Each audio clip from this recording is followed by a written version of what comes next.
Hey guys, how's it going? This is Watch from the MW Technology channel on YouTube, and in this video we're talking about three main smartphones that came out in 2014's Mobile World Congress. We're obviously going to be talking about the Samsung Galaxy S5, the Sony Xperia Z2, and the LG G Pro 2. Now what we're going to be specifically doing is taking a look at the technical specifications of each of the phones and kind of see which one has a different unique aspects about them. Obviously these are going to be the new flagship phones from each company. Now physically all these phones are kind of similar. Obviously we do have the Samsung Galaxy S5 to be the most compact. It also has the smallest screen of about 5.1 inches versus the Sony has a 5.2 inch screen, and the LG has the largest screen measuring about 5.9 inches. Now in terms of screen resolution, they're all pretty much identical. They're all 1920 by 1080, and the Samsung, being the smallest of the screens, has the highest PPI level, about 432, which is very similar to the S4. And obviously the LG is more of a phablet, so less in terms of overall sharpness, but still pretty good. Now in terms of the screen technology itself, the Samsung is using the Super AMOLED display as you found on the older generation, so the black levels are going to be amazing. And the Sony actually has a Bravia certified screen, so the colors and everything should be better than previous Sony phones. And the LG just has a regular kind of IPS display. Obviously the screens we have to check out in real life to see which one kind of looks the best. My money is probably going to be on the Samsung because that's the experience that I've had. Now the cool thing is all three of the phones will have micro SD expandability, so that's awesome. That's something we don't see in a lot of phones, but it's fantastic. We're getting that. Obviously we're going to also get user replaceable battery on the Samsung and on the LG. Unfortunately the Sony does not allow you to user upgrade the battery. Now the cool thing is that the Samsung actually has the smallest battery, measuring about 2800 milliamp hour, and both the LG and the Sony have pretty much the same size of battery, about 3200 milliamp hours. Now the cool thing is the Samsung is going to have an ability to go into super power saver mode, so it should be pretty power efficient, and the processors that they're using and a lot of the different system management resources should give you better battery life according to Samsung. We'll have to do our test and to see if they stack up, but I'm sure all these phones will have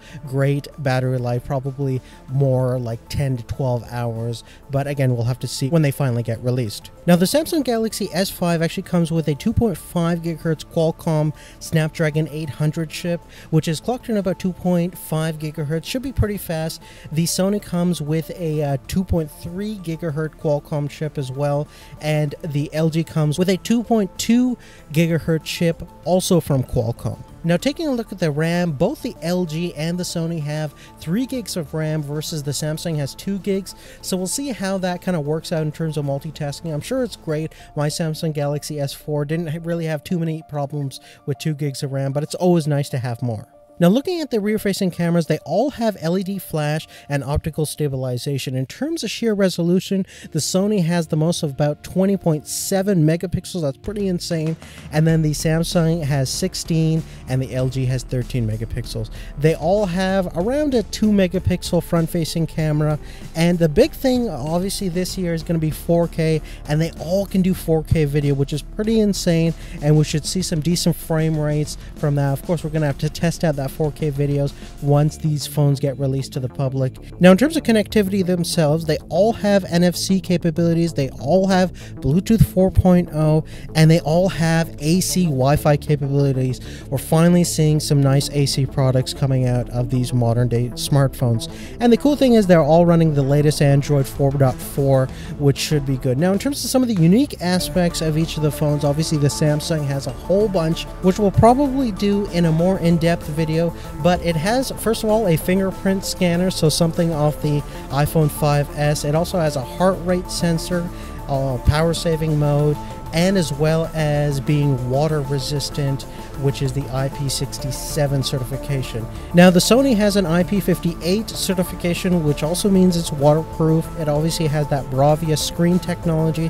which should be interesting to see in real life.